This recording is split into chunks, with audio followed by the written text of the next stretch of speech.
En la escuela dominical esta mañana hablamos brevemente de los creyentes en la iglesia de los Corintios o de los Corintios. Esta iglesia llegó a conocer el Evangelio porque Pablo le escribió a los creyentes de la iglesia, y sin embargo esta iglesia, los hermanos vivían divididos, tenían dones sobrenaturales que ellos abusaron en medio de la congregación, cosas dadas por el Espíritu de Dios. Estos hermanos tuvieron pecado de inmoralidad en medio de ellos y lo toleraron, y había evidencia de glotonería a la hora de la cena del Señor. Si había un momento donde la glotonería debiera estar excluida, era de ese momento sagrado, sublime, donde estamos representando la muerte y resurrección de nuestro Señor Jesús. Sin embargo, ellos parece que no veían, no se percataban de cuán incongruente era su conducta con el evangelio que ellos escucharon a Pablo predicar, de tal forma que escucharon la buena doctrina, la buena palabra, y no supieron cómo llevarla a la práctica.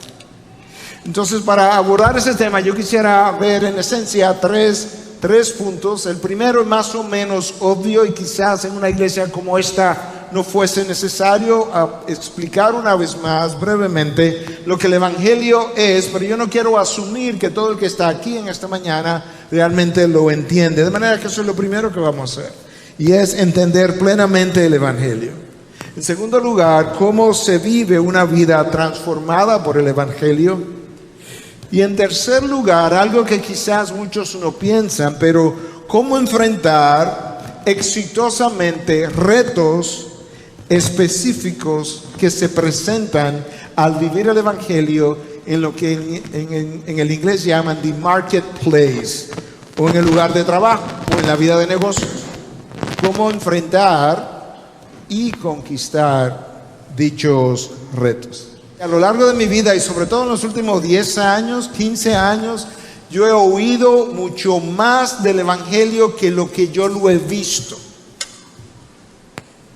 En otras palabras, el mensaje está siendo predicado, pero no necesariamente la transformación del poder del evangelio está siendo visto de la misma manera. Y pueden haber diferentes razones para esa realidad. Yo creo que el ser humano, lamentablemente, tiene una excelente capacidad de entender ideas, conceptos, definiciones, proposiciones, que luego él o no entiende bien o no sabe cómo llevarlos a la práctica, y esa pudiera ser una de las razones por la que no estamos viendo vidas transformadas por ese evangelio. O quizás a veces que nos sentimos cómodos con ideas que conocemos en nuestra mente, aunque no la practiquemos. Yo creo que eso nosotros lo vemos con frecuencia en los políticos, que articulan un lenguaje, articulan un mensaje, pero ellos no viven eso en su vida diaria. Nosotros vemos eso en las Escrituras, en la vida de los judíos del primer siglo, un grupo de ellos por lo menos, llamados los fariseos, que hablaban muy retóricamente correcto, con un lenguaje muy religioso, pero con una práctica muy divorciada de lo que ellos profesaban. Y Cristo dijo en una ocasión: de modo que haced y observad todo lo que os digan, pero no hagáis conforme a sus obras, porque ellos dicen y no hacen. De manera que el tema, en cierta medida, que estoy abordando hoy no es un tema nuevo, es un tema de toda la vida, y es la capacidad que el ser humano tiene de creer algo, de profesar algo, de proclamar algo, pero luego no hacer.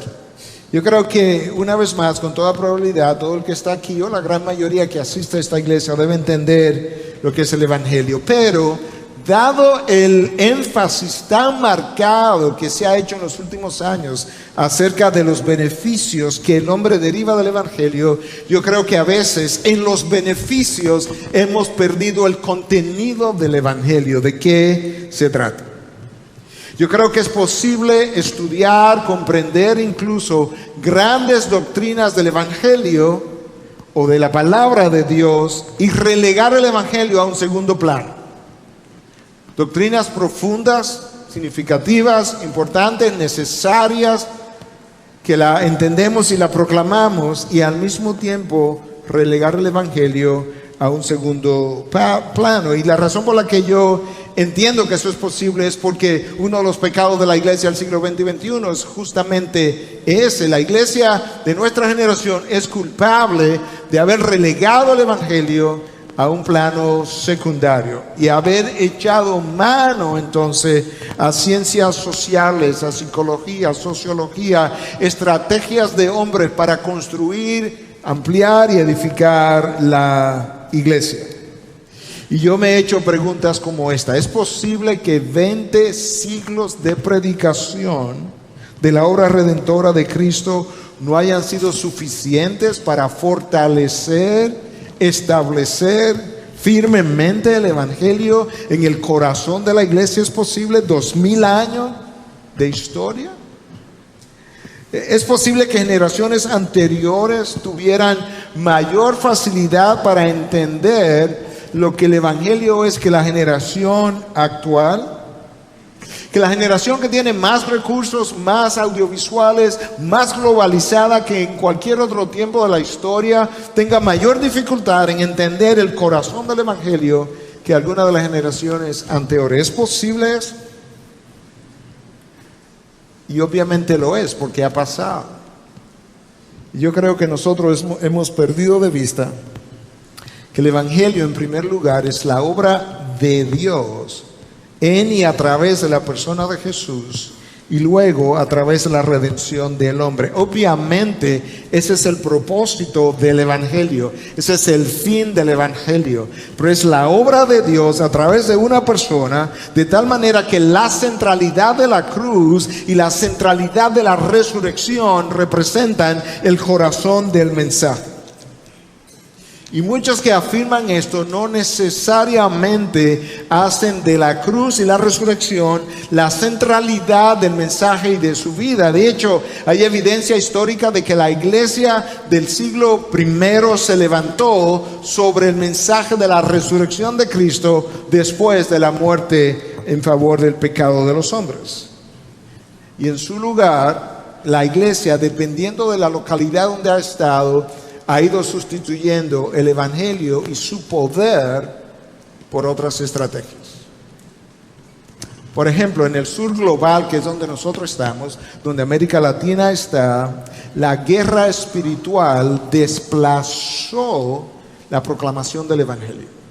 De tal manera que por muchos años en muchas localidades de Latinoamérica escuchamos más acerca de Satanás, los demonios, la guerra espiritual, que de Cristo, su muerte y su resurrección.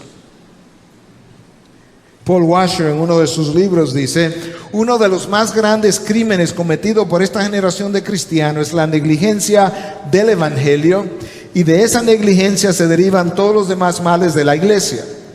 El mundo perdido no está tan endurecido hacia el Evangelio, sino que es ignorante del Evangelio.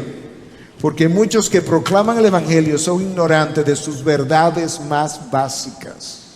Es una oferta de salvación de parte de Dios contra el hombre que pecó contra Él.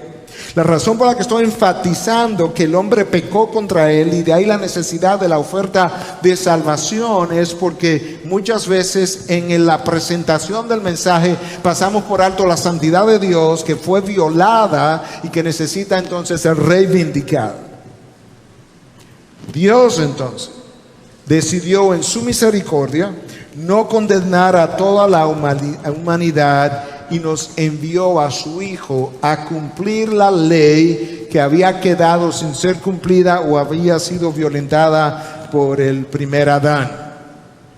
De tal manera entonces que cuando yo pienso en el mensaje del Evangelio, yo no puedo dejar a un lado la vida de Cristo. Yo necesito la vida de Cristo cumpliendo la ley a cabalidad, a mi favor, como parte de lo que es el mensaje de salvación.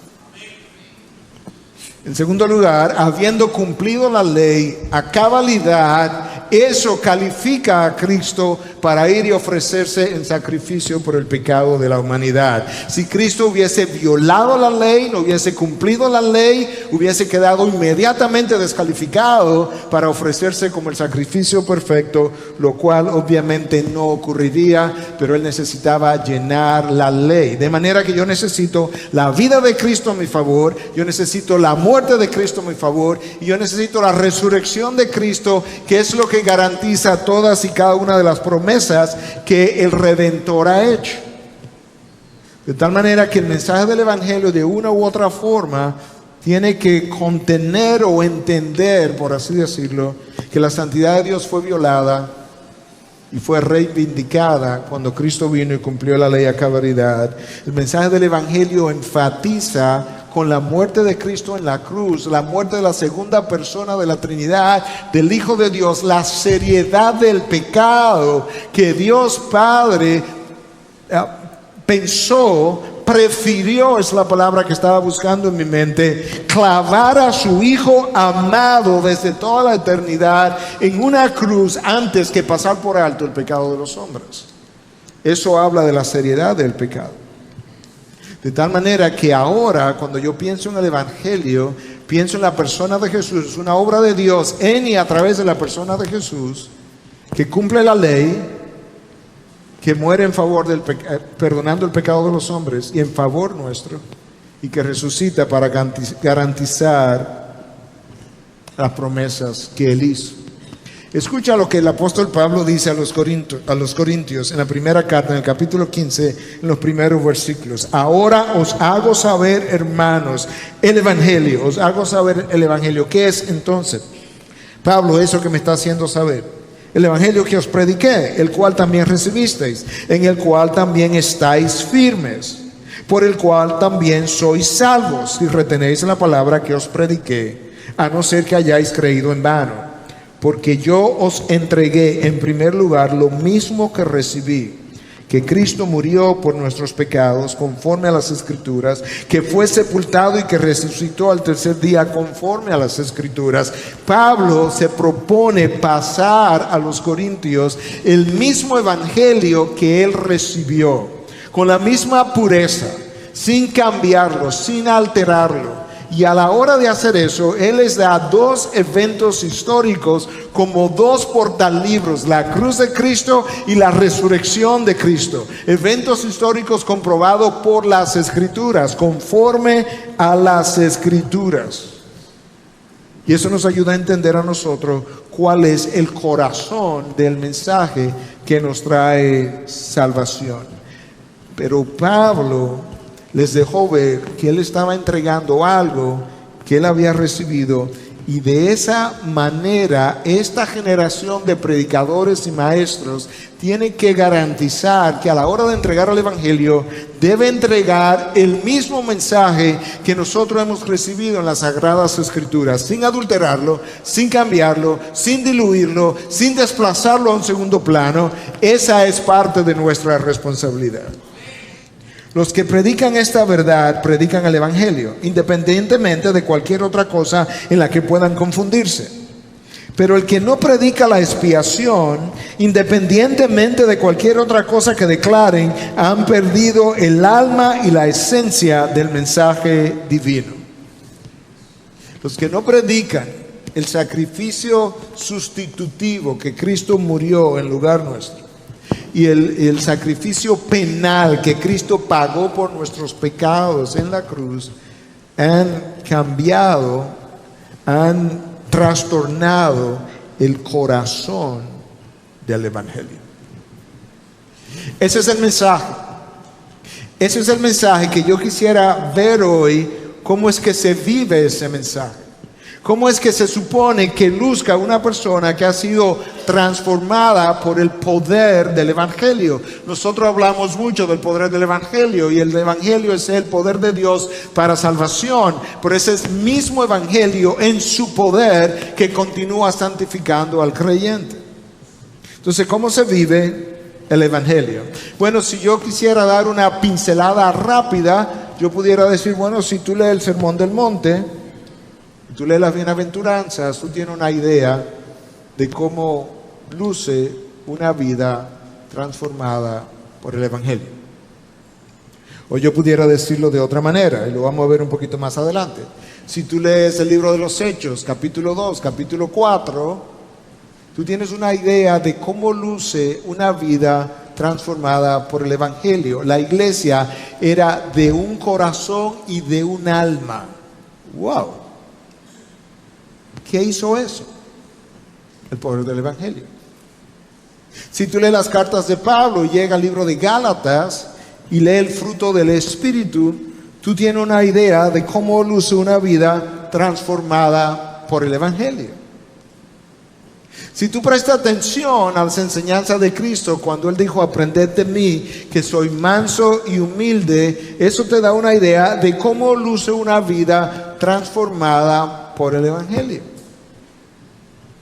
Si tú prestas atención, y lo vamos a hacer un poco más adelante, a la vida de Pablo, tú tienes una idea de cómo luce una vida transformada por el poder del Evangelio. De tal manera que nosotros pudiéramos hacer una conferencia de 3 días acerca de cómo luce el Evangelio en la vida diaria, literalmente, sin ser hiperbólicos.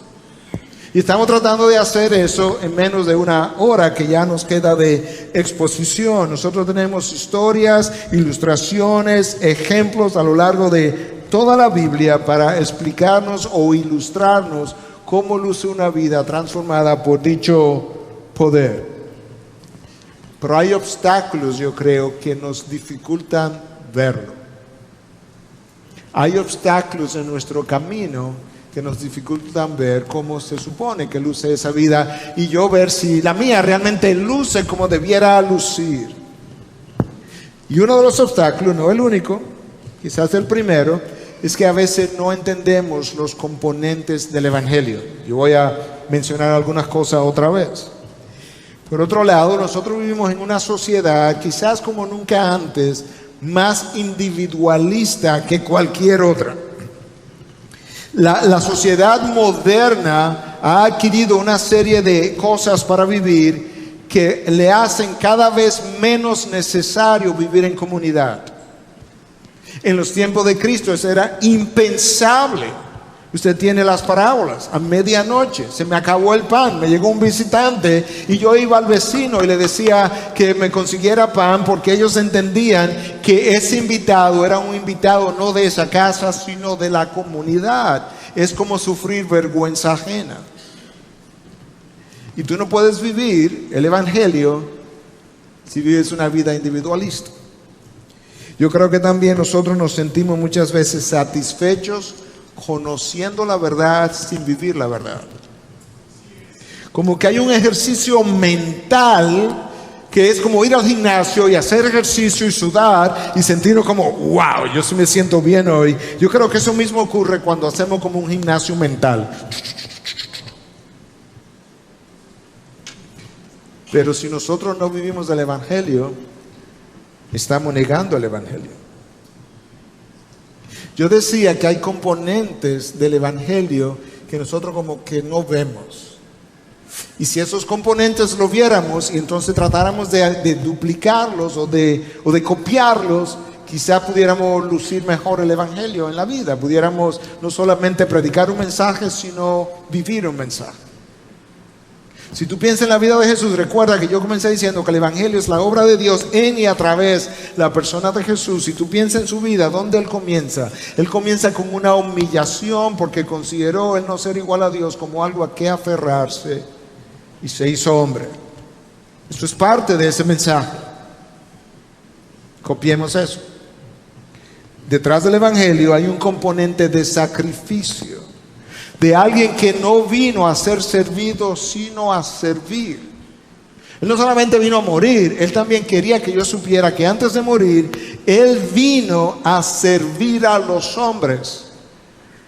Copia eso, como parte de lo que se supone yo viva después de ser transformado por el Evangelio.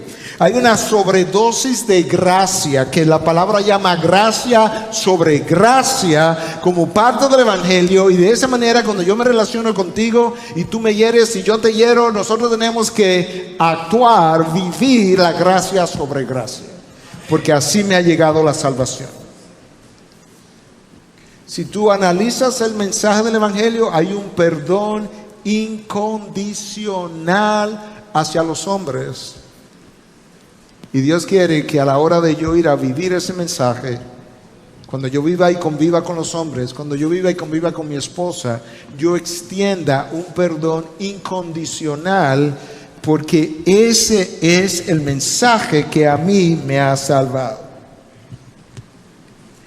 Menciono todo esto porque una vida impactada por el Evangelio, o en una vida impactada por el Evangelio, nosotros debiéramos ser capaces de duplicar esos componentes. Si te vas al Sermón del Monte, al cual yo ya aludí, un hombre impactado por el Evangelio, como Dios quiere que sea impactado, él va a ser un hombre pobre en espíritu. Él va a ser un hombre o una mujer que va a llorar por su pecado, que él sabe que está en bancarrota espiritual. Él no tiene nada que ofrecer. Él tiene todo que recibir. Y eso entonces, al pensarlo de esa manera, hace que él no se crea superior a ningún otro. Lo hace una persona humilde. Lamentablemente, el orgullo en la vida diaria sale a relucir en nuestras discusiones en el hogar, en el matrimonio, con nuestros hijos, con nuestros hermanos en la fe.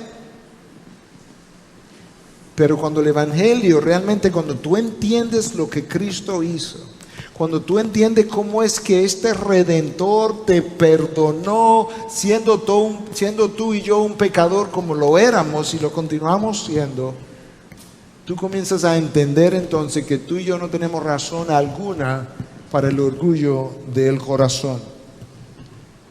Pero el Evangelio a veces como que echa raíz en la mente, pero las raíces no son lo suficientemente largas para llegar al corazón y se quedan como aquí a mitad de camino. Pero el Evangelio tiene que crecer en nosotros y sus raíces tienen que penetrar el corazón y transformar el corazón para que el corazón sienta de otra manera después de haber sido cambiado.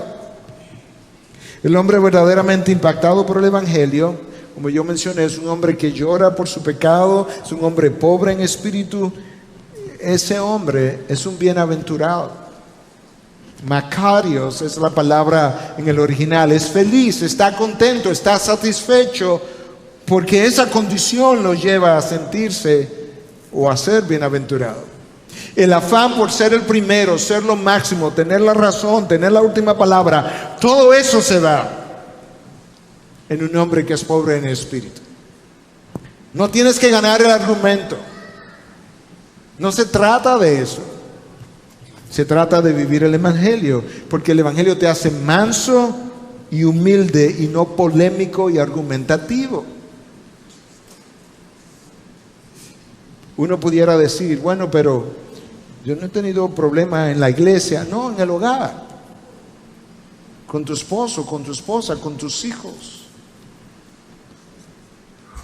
Y eso es algo que nosotros tenemos que exhibir. El mundo no solamente necesita escuchar el Evangelio, el mundo necesita ver el Evangelio, porque lo hace más creíble. Pablo le dice a Tito que debiéramos adornar, nuestras vidas deben adornar justamente la doctrina.